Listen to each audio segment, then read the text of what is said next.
It being just past 6 p.m., I'll go ahead and call the Winnebago County Board of Supervisors to order for January 21st, 2019. If all members could please press their attend buttons and silence 2020, thank you, Supervisor.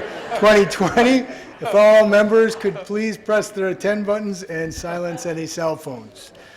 First item of the business is the Pledge of Allegiance, followed by the invocation by Supervisor Locke. If you could please all join me and face the flag.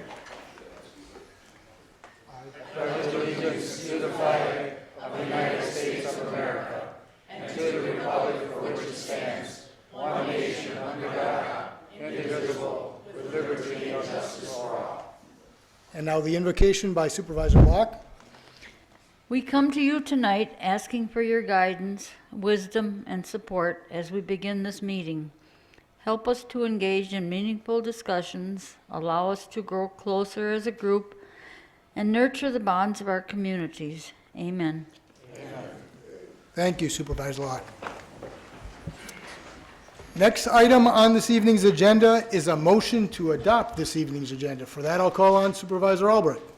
I move to adopt this evening's agenda. Second.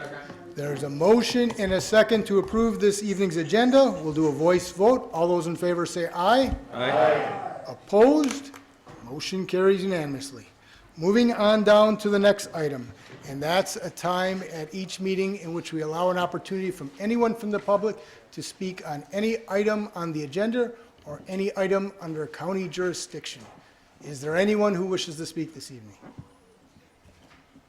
Is there anyone who wishes to speak this evening?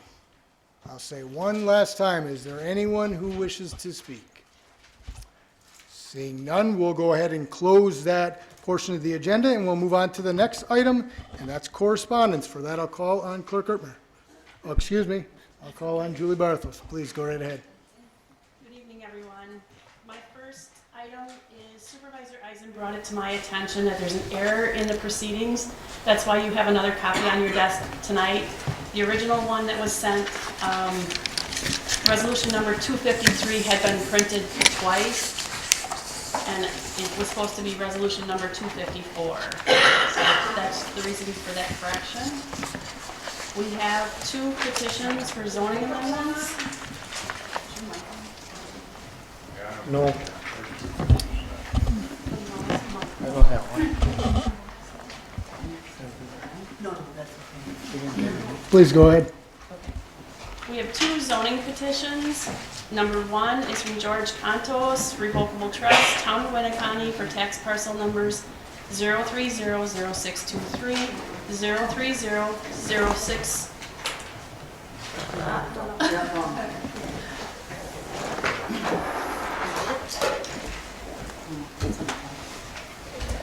I'll just go with it again. Let's do this.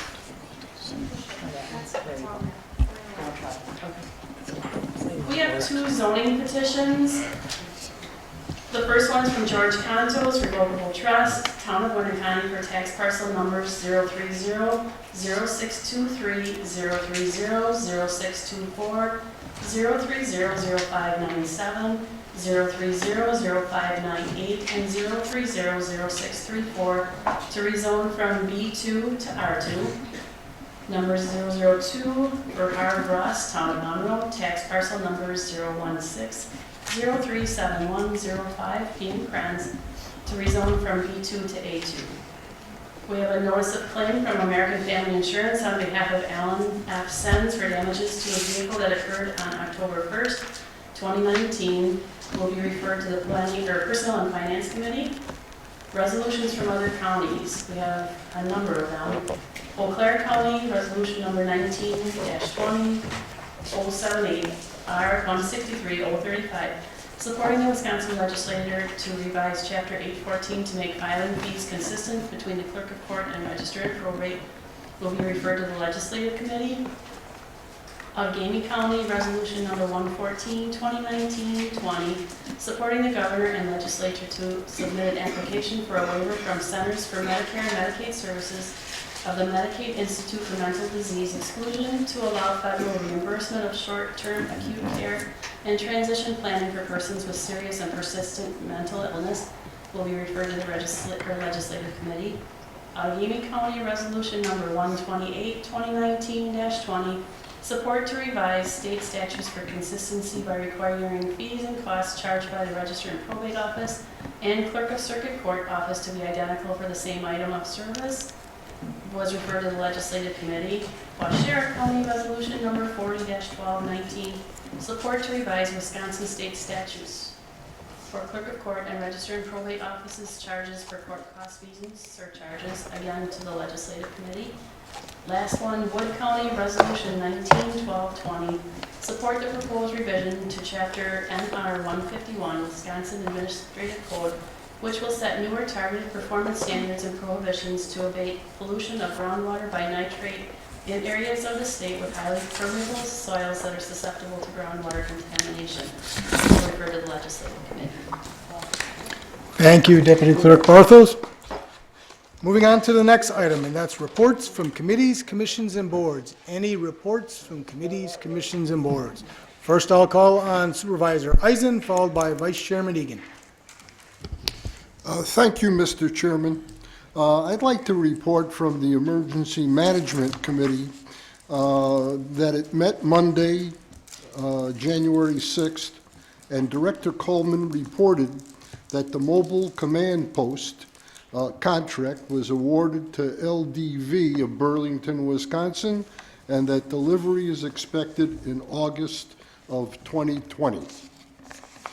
I'd also like to report from the Safe Streets Initiative. The Safe Streets Initiative Committee is also known as the Winnebago County Criminal Justice Coordinating Council. It met Friday, January 17th.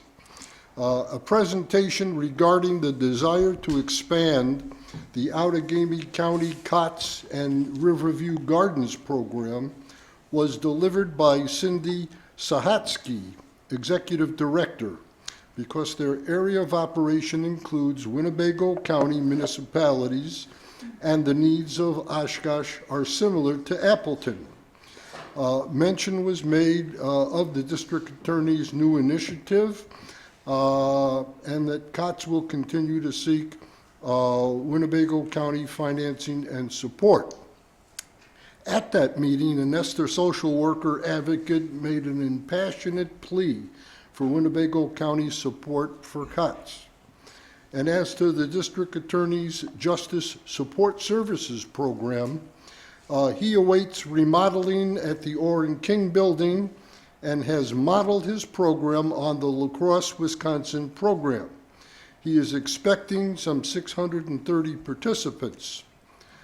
By coordinating and consolidating services in a one-stop shop, he is seeking to reduce jail population and reduce recidivism. The program coordinator is scheduled to start in 2 weeks, and he has far more entities desiring to participate than he's got space to accommodate them. That's up to date. Thank you, Supervisor Eisen. Next speaker, Vice Chairman Egan, followed by Supervisor Wingren. Thank you, Mr. Chairman. I have two things tonight. Thursday night, January 23rd, the Planning and Zoning Committee is meeting again with the City of Oshkosh, and we're going to go over that Sawyer Creek. Again, that is an open meeting, but I want to tell you now, if too many of you show up or whatever, you can't have a quorum there of the board or of any committee. So we have to be careful. If too many of you are going to come, I don't want to have to say, well, you can't be here, you're going to have to go, because it is an open meeting, but you're going to have to, I don't know how the chairman wishes to have it listed, but that is not a regular meeting. So, but that is the 23rd Thursday at Oshkosh West High School in the Little Theater at 375 North Eagle Street in Oshkosh. We're still working on that. It's going to be somewhat the same as what we had here the other night when the city come and spoke to all of us here. But they're going to have that there, and I have a feeling there's probably going to be more city people there. And I know a lot of the rural people will be there also. The other thing I have is we're going to be having legislative meeting again this month on Monday, January 27th, 2020 at 8:30 at the James P. Coughlin Building. Thank you. Thank you, Vice Chairman Egan. And in regards to the committee, I was asked about that, and just this afternoon I let them know and asked them to list it as potential quorum for the county board or potential quorum of a committee of the county board, similar to some language that we've used in the past, just to cover our bases there. So thank you, Vice Chairman Egan. Next speaker is Supervisor Wingren, followed by Supervisor Albrecht. Thank you, Mr. Chairman. Two things. One, Tom, I think that if that meeting is listed as an open meeting, any member of the board can show up because it's been noticed. That's been done in the past many times. Even the Christmas party is covered by that kind of a thing. Second thing, I've been asked to update the board on the trailer out at the jail, and to make sure it's all accurate, I'll ask Mike Elder, our expert on almost everything, to give us an update. Director Elder? Okay, the update is, we got our certificate of occupancy for the trailer last week, so it is all ready for us to house anybody that we need to. We will be completing the landscaping in spring when the frost is out of the ground, and we'll be putting up a privacy fence at the same time. And then we'll be ready to use it for whatever occupant comes our way. Thank you, Director Elder. And thank you, Supervisor Wingren. Next speaker is Supervisor Albrecht. I attended a Hialeah conference Monday and Tuesday, and they had a special mention for the late Ken Roble for his 40 years of service, and they'll be sending his daughter the certificate that was to be for it. Thank you, and thank you for that update. Next speaker is Supervisor Defferting. Mr. Chair, just wanted to add on in regards to the Judicial and Public Safety Committee meeting that was held this month. One of the other things that was talked about in regards to our current jail diversion concept is that we were connecting to a lot of local nonprofits. Some of those include Reach Counseling and NINA, as well as the Boys and Girls Club actually inquired to get connected with us to work on those cases where there's parents that are involved in the criminal justice system, and they wanted to get involved too. One of the other entities involved in this is the Forward Service Corporation, and this is a corporation that a lot of people don't realize even exists, but one of their speciality is actually finding job placements for those that are involved in the criminal justice system. So they're going to be a key player in this, and I just wanted to let the board be aware that that we're working to coordinate to get everything together. Thank you. Thank you, Supervisor Defferting. Seeing no other call-ins, that'll conclude reports from committees, commissions, and boards. And we'll move on to the next item, and that's approval of the proceedings from the December 17th, 2019 County Board meeting. And ask for a motion. There's a motion. Is there a second?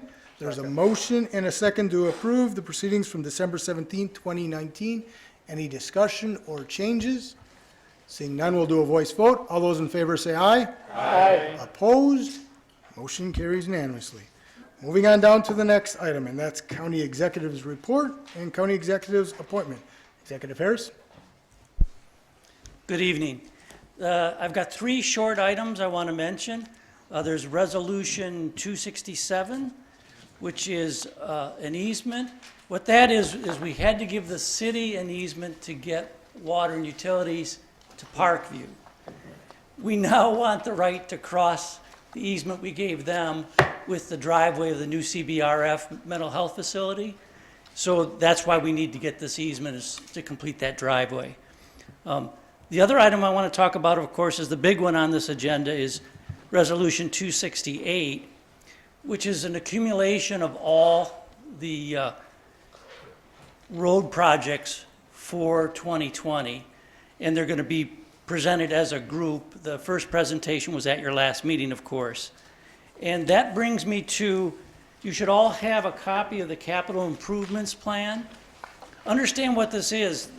Unlike the budget, the board is not approving any of these items with this plan. This is just to give the board some insights to kind of the next 5-year wish list of department heads for what their departments want to do. None of these things have actually been approved. You'll address them one at a time as they're presented to the board, but it kind of gives you an idea of what's coming up over the next 5-year period. So I would encourage any board members to especially study 2020 but to give it some perusal for subsequent years. Many things go into the book and never actually move forward, but it gives you some sense of what the department heads are asking for. And then that brings me to, I have a reappointment. You'll remember that when Joe Mail left the Veteran Service Commission, Lucy Burr was appointed to fill the balance of that term. Well, now she's due for her first full 3-year term. So I nominate Lucy Burr for the Veteran Service Commission. There was a motion and a second to approve the appointment. Supervisor Shorsey, is it about this or after? Okay, thank you. So there was a motion and a second to approve the appointment. We'll do a voice vote. All those in favor say aye. Aye. Opposed? Motion carries unanimously. Thank you, Executive Harris. I think we have one question for you. I'll call on Supervisor Shorsey. Mark, thank you, Mr. Chairman. As I was thinking about our a discussion we had at the Finance Committee and thinking about the capital improvement plan, one, I think it's great that the departments are really looking at what needs to be done and, you know, making sure we're not getting things at the last minute. One thing that concerned me a little bit, and we had some of the discussion, and we're kind of wrangling with some things that, you know, from a financial perspective. And it really occurred to me that some of what I think we're struggling with is the fact that we do not have a formal planning activity to help us sort out what are our priorities. Mm-hmm. So we end up having to deal with things a little more awkwardly because of that. So, and especially when we start having multiple large projects coming, you know, at the same time. So that is my suggestion to probably both you and the chairman, is that we consider taking a step back or having somehow putting into our annual schedule a planning session so we can have some debate, discussion about what are the priorities for investment on the county's part. Thank you. And that actually invites some discussion. The projects that are requested do fluctuate from year to year, and what actually ends up being bonded for is often less than what appeared in the capital improvements plan. But when the when the county sets its debt service number and its bonding, we actually use a target amount of levy expressed in dollars and cents with the bonding company, who then does the schedule of the debt. And because our debt has come down substantially in the last 15 years, that debt service rate has come down as well. But there's plenty of room in that rate for increased capital expenditures. And what happens is when we have less capital expenditures, the bonding company will front load the bond issue. They'll have a lot more short-term paper in that bonding. And of course, the short-term paper, you're borrowing for less time. And because of that, the amount of cash flow you have to put out to pay off like a portion of a bond issue that's a 1-year portion is greater. So there's plenty of room within that rate for them to accomplish these projects. What it may mean is they can't front load as much of the issue as they have been in the past. In the past, our incredibly low interest rates are in part because we have a very significant portion that's a 1-year paper, as opposed to all of it being 10 years. Right. So if there's concern about a lot of projects coming forward in any year, it's right to pay attention to that and have some concerns. But we can fit this projected bonding probably within our existing rate just by not front loading it as much as we have in the past. So, anything else? Nope. Thank you. Thank you, Executive Harris. Moving on down to the next item, and that's County Board Chairman's report, County Board Chairman's appointment. Just two very simple items. One, first of all, a number of supervisors asked to be excused this evening, and those individuals were Supervisor Finch, Supervisor Lenz, Supervisor Buck, Supervisor Gordon, and Supervisor Binder. And then also, as on your agenda, there's one appointment this evening. That's for the vacancy on the Highway Committee. I'm recommending Supervisor Joel Rasmussen to fill that vacancy. Is there a motion? Second. There's a motion and a second to approve. Any discussion? Seeing none, we'll do a voice vote. All those in favor say aye. Aye. Opposed? Motion carries unanimously. Moving on down then to the next item, and that's one presentation tonight. It's in regards to the Parkview Health Center ancillary building proposal for a training center / garage and storage. I'll call on our administrator, Marlia Kuehler-Greya. Please, you have the floor.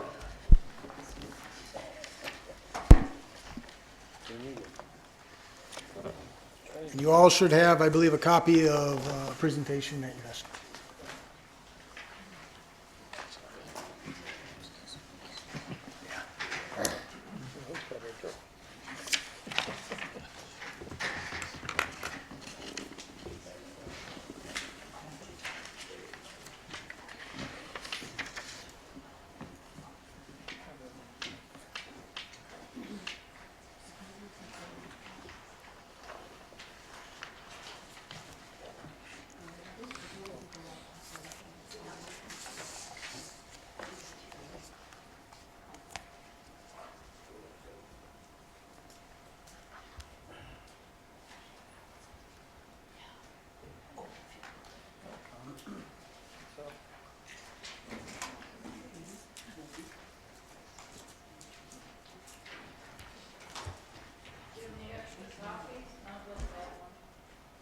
You should have all received copies.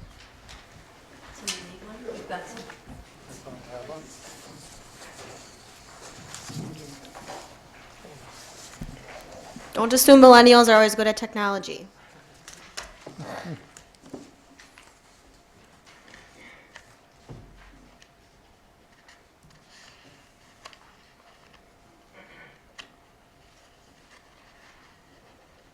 All right, well, I will get started while Sue is passing out the rest of the copies. Good evening again. Tonight I'll be discussing Parkview's plans for what we're calling an ancillary building to fulfill some ongoing needs that we've been experiencing in the realm of staff training, vehicles, and storage. The additional need for space at Parkview has been in discussion for quite some time. This is not something new we've been talking about. But now we're at the point where we truly feel it is a significant need. The points I will be discussing are the project in relation to the capital plan and the multiple purposes that the building will serve, including storage for our larger equipment, shelter for our vehicles, and a training space for our new, current, and future employees. This is a piece of information in the 2020 capital plan. Our project is on page 39 of the book in front of you if you'd like to reference that. Planning and design for the building is estimated at $50,000 and the construction is estimated at $500,000. We discussed with the county finance director, Vicki, the source for funding for the project. It is proposed in the capital plan to bond for it. However, we do have the option to draw from our Parkview fund balance for both the design and the construction costs. And there is room in our fund balance to take it out of there.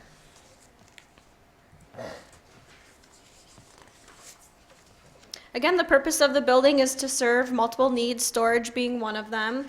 Additional space beyond what we have is needed to accommodate the growing supply of larger items that we need for our increasingly acute resident population. And that includes bariatric equipment, specialty beds and mattresses, recliners, things like that. We cleaned out as much as we can in our current storage areas, and we also have little to no space for resident storage, which is actually a regulatory requirement that we have to follow. So we've kind of been skating by on that for the time being, but there really is not much space for residents to store their own items at the facility. We've also been needing to store items in the hallways in our lower level of the building, which is also a life safety code concern for potentially not maintaining a clear exit pathway. So we really don't have nowhere else to go with those items. So again, we've kind of been running with that concern as well. With the space constraints, we have limited purchasing power, and we can't buy quantities of supplies and equipment needed to get certain discounts due to the limited storage space that we have. Here's some pictures of our current storage space, and you can see how packed those areas are, as well as you can see the equipment in the halls that we're storing.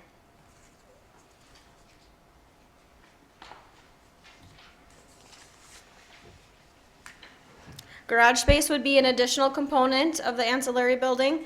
Currently, our vehicles are stored outside in the elements, braving our winters year after year, and it's putting our vehicles at risk of accelerated deterioration. For example, last year we had snowplow damage to one of our vehicles that costed around $7,000. We've also had issues in the past of critters getting into the vehicles and the underneath and chewing up wires and things like that. Being back in the park setting that we run into those issues. We're also seeing a huge need for resident transportation. Transportation accessibility in the community is becoming increasingly challenging, so we're looking at future expansion of our transportation program, and this would mean an additional handicap accessible vehicle, and it would be nice to have the ability to store all our vehicles, particularly a new one, indoors.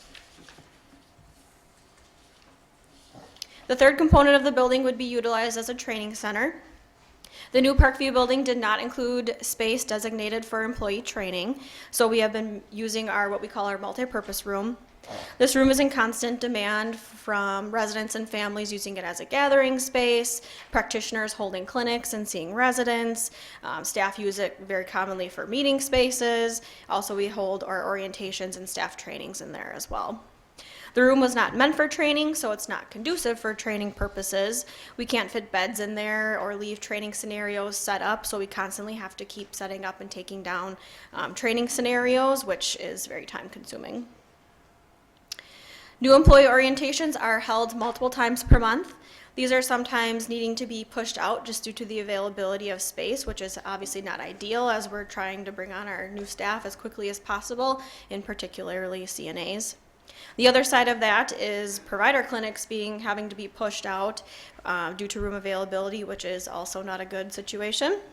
So if we had this new building, we wouldn't have that as much accessibility issues for orientation and clinics and those things like that. We also complete a lot of in-services, skill and competency reviews, and training for our current staff. In 2019, we had additional regulations come into place specifically regarding staff skills and competency. So we now have to complete annual skills reviews for each nurse and CNA, and that's all the skills that they have to complete in their roles to ensure that they're competent to do that. So we're going to be doing those monthly by hire date, and that means an even greater need for training space due to just how many staff that we have and how often we're going to be doing that. And when I refer to training space of the new building being used for future Parkview employees, I'm referring to our CNA training program. So before I go into our CNA training program and how that correlates to our training center, I'd like to briefly just touch on this information regarding the continual decline of CNAs.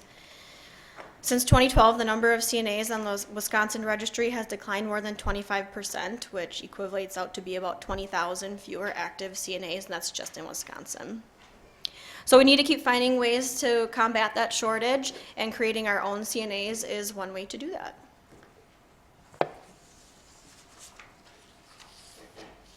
And again, the training center in the ancillary building would be used for our CNA training program. In 2019, we started partnering with Fox Valley Tech to sponsor CNA training classes. And how it works is we pay for the cost of the program through Fox Valley Tech for participants to receive their CNA certification, and they in turn agree to work for us for a period up to at least 6 months after they obtain their certification. So we sponsor one whole class, and that class is only for students going through our sponsored program. It generated a lot of interest, and for our first class, we had 5 students actually complete the program, and they are now working for us as CNAs. The 5, and to show the benefit of the program, since we only had one class, I'm going to use that to kind of break down the benefits of that. But the 5 new CNAs fill a total of 4.5 full-time equivalents, or FTEs, that we would have not have otherwise filled because, again, we created our own CNAs versus pulling from an already very small pool. The 4.5 CNA FTE hours at straight time at starting wage for the CNAs versus those same hours in overtime from current staff to fill those openings. And keep in mind, this is, again, I took the starting rate for both of those. Many of our staff filling the overtime would be at a much higher rate than our minimum rate. It comes out to a savings of about $35,000 just over 6 months. So as you can see, the program itself is very beneficial. Currently, Fox Valley Tech uses the space at our facility or at their facility for the training portion of the class, and they come out to Parkview for the clinical portion of the class. So if we had our own space, we could have the entire class at Parkview, and this is if we continue to utilize the partnership through Fox Valley Tech for the training program. Another option is to start our own state-approved CNA training program. But to do this, we have to have a designated training space. Having our own program would yield some savings from not having to use Fox Valley Tech to run the program. Their costs are $425 per student for tuition, and then it's also a $4,100 instructor cost per class. If we had our own program, we would not have those costs, as we would not be paying a tuition fee, as we'd be, again, running our own program. We would train someone from our team to run the program. Depending on how many classes we run per year, we may still need to outsource the instructor for 1 or 2 classes, just depending on, again, how many classes we want to run and our staff availability in their current role. But our plan would be to train one of our own staff to run to be the instructor portion. So if we run 2 classes per year, and hopefully that's on the conservative side, with 6 students in each class, max per class is 12 students. So again, hopefully 6 is kind of a conservative number. We would save about $13,300 per year versus, from running our own program versus going through Fox Valley Tech. And that's at the current Fox Valley Tech fees. From talking to them, their plan is to increase those fees about 3% every year. So the benefits are having our own training program, in particular to the needs of our CNA training program. If we even want the option of having our own program versus using Fox Valley Tech, we have to have a designated training space to do this, which we don't currently have. If we did have our own space, we would use it regardless if the program was through Fox Valley Tech or Parkview. It also serves as a good marketing tool for the program and the facility and creates that positive first impression as well. Here's a draft layout for the building, again, very draft.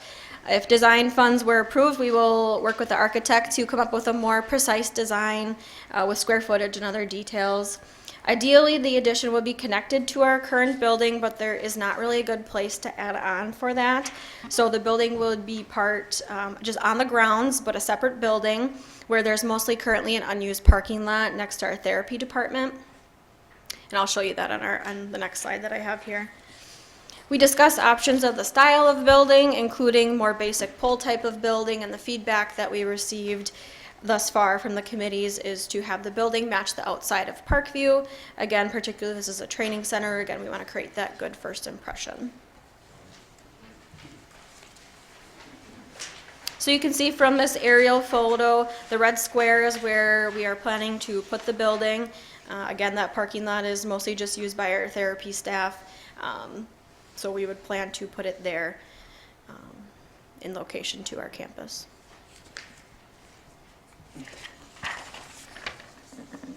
In summary, again, the building would serve 3 significant needs at the facility: storage, garage, and training space. The training space is much needed for all aspects of our staff training, including current staff, new staff, and again, those future staff. The training space provides the option to have our own CNA training program, which would provide some annual savings from using the tech. And the funds for the project could come from the Parkview fund balance, which is money that's already there. Next steps, we would bring the design funds, so the $50,000, through our Parkview committee for approval, and then to facilities, personnel and finance, county board for additional approval. And if the design fees are approved, we will work with the architect to conceptualize the design and then bring the construction costs back through up to that same chain of approval. And I will open it up to any questions or comments. Very good. We'll open it up for questions and comments. Anyone with a question or comment? I'll call on Supervisor Smith. Thank you, Mr. Chairman. One of the questions on the CNAs, my granddaughter got her CNA certificate as a senior in high school. Is there any programs working with the high schools on this now? Yep, so we do a couple options. We work with the Youth Apprenticeship Program, and so students who are in high school who are a part of that program actually get credits for school, and we actually have five of them right now at Parkview. So they have to get 450 hours of CNA experience, which is great for us. We pretty much treat them like a normal employee. The only difference is they can't use a mechanical lift by themselves. But other than that, it works out great for us. And even if a high school student was not part of the program, they could still work for us and abide by those same rules. Okay, thank you. And Thank by the you. way, it's a very good place to stay. Thanks, Larry. Thank you, Supervisor Smith. Any other questions or comments? Seeing none, we'll go ahead and conclude that presentation.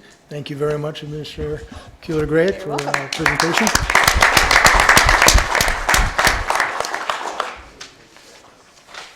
Okay, moving on down to the next items on the agenda, which are the zoning reports and ordinances. So the first one is report number 001, Perry Yoder and Sons Incorporated, Town of Nakai. For that, I'll call on Supervisor Keller. Thank you, Mr. Chairman. I move approval of report number 1. There's a motion and a second to approve report number 1. Any discussion? Seeing none, we'll do a voice vote. All those in favor say aye. Aye. Opposed? Motion carries unanimously. Moving on down to the next item, which is the mandatory ordinance number 010120, rezoning from A1 agribusiness to A2 general agriculture for tax parcel number 012-346. I'll once again call on Supervisor Keller. Thank you, Mr. Chairman. I move approval of a mandatory ordinance 0101-2020. There's a motion and a second to approve a mandatory ordinance number 010120. Any discussion? Seeing none, we'll do a voice vote. All those in favor say aye. Aye. Opposed? Motion carries unanimously. Moving on down to the next item, and that's a mandatory ordinance number 010220, Town of Clayton/Royden Hart, rezoning from A2 general agriculture to R1 rural residential for tax parcel numbers 006-0677P. For that, I'll call on Supervisor Youngquist. Thank you, Mr. Chairman. I move for approval for a mandatory ordinance number 010220. There's a motion and a second to approve a mandatory ordinance number 010220. Any discussion? Seeing none, we'll once again do a voice vote. All those in favor say aye. Aye. Opposed? Motion carries unanimously. Thank you, Supervisor Youngquist. That concludes our zoning reports and ordinances, so I'll move to resolutions and ordinances. First item on the agenda is resolution number 265-012020, commendation for Chris Carosis. I'll call on Supervisor Rasmussen. Thank you, Mr. Chairman. I move for resolution 265-01-2020. Second. There's a motion and a second to approve. Please proceed, Supervisor Rasmussen. Chris Carosis was hired as a janitor watchman with the Highway Department in February 1991. He later served in the positions of Class 3 operator and mechanic. In June 2009, Chris transferred to the airport as a maintenance equipment operator.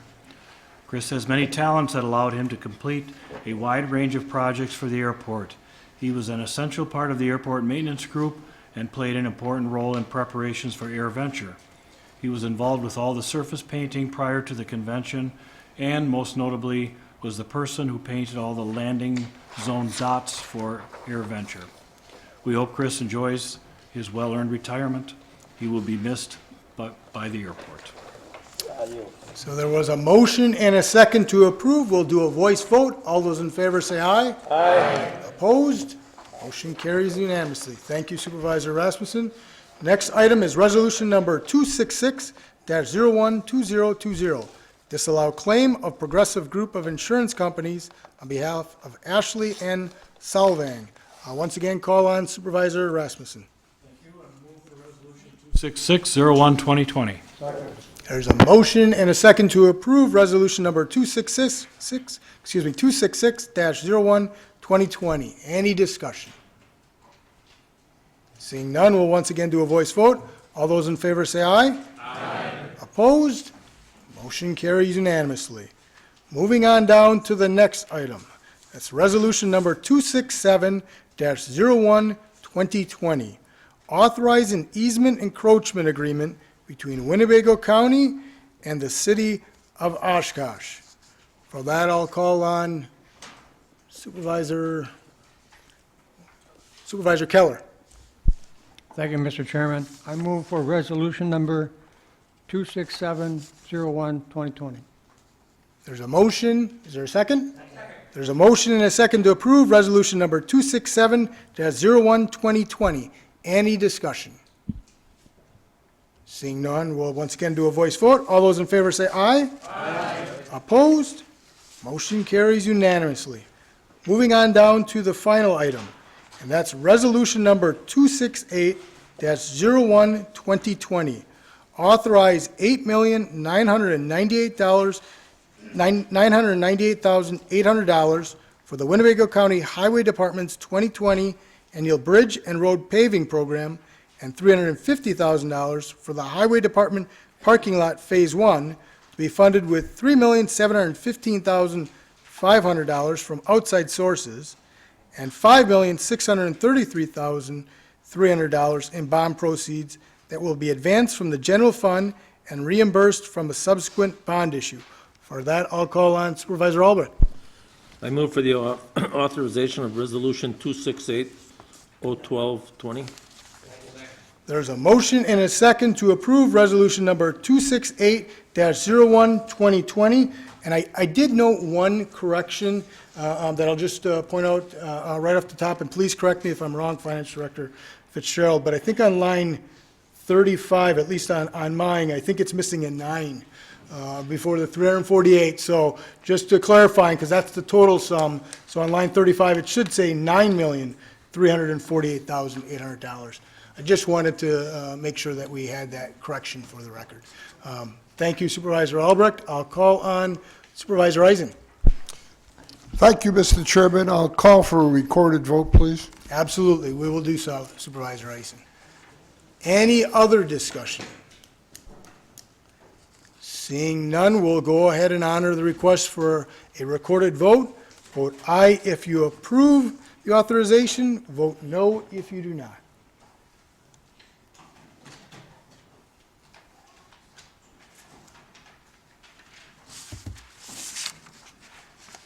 Just for the record, it requires a 3/4 vote.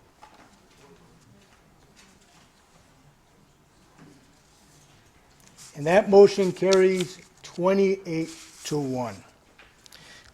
Since that is the last item on our agenda this evening, that concludes our business portion, and so I'll call on Supervisor Albrecht for a motion to adjourn. I move we adjourn until our February 11th meeting at 6 p.m. There's a motion and a second to adjourn until February 11th. All those in favor say aye. Aye. Opposed? We are adjourned. Thank you, everyone.